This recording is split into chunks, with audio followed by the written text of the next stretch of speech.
હવે આગળ વાત કરીએ તો પાવાગઢ યાત્રાધામ ખાતે ગણપતિ આરતી ઉતારી અને તુલસી રોપણ સંકલ્પ અશોકભાઈ મંત્રી દ્વારા લેવડાવવામાં આવ્યા હતા.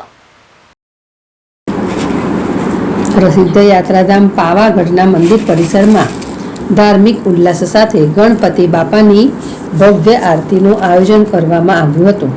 અશોકભાઈ પંડ્યા મામા મંત્રીના હસ્તે વિધિવત આરતી ઉતારવામાં આવી હતી.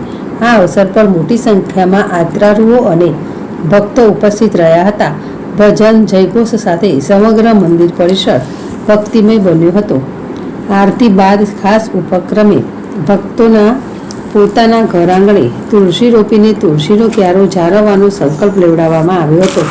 તુલસીના ધાર્મિક અને ઔષધીય મહત્વને ધ્યાનમાં રાખીને આ સંકલ્પે ભક્તોમાં શ્રદ્ધા અને સાથે પર્યાવરણ સંરક્ષણ અને હરિયાળી પ્રત્યે જાગૃતિનો સંદેશ પણ પ્રસરાવ્યો હતો. આ પ્રસંગે ઉપસ્થિત ભક્તોએ આ સંકલ્પને ઉત્સાહપૂર્વક સ્વીકાર્યો હતો અને પાવાગઢ ધામે ધાર્મિકતાની સાથે સાથે પર્યાવરણ રક્ષણનો સંદેશ આપતું અનોખું દ્રશ્ય સર્જ્યું હતું. કિરણ ગોવિલ, જેડેશ ટીવી, પંચમહાલ.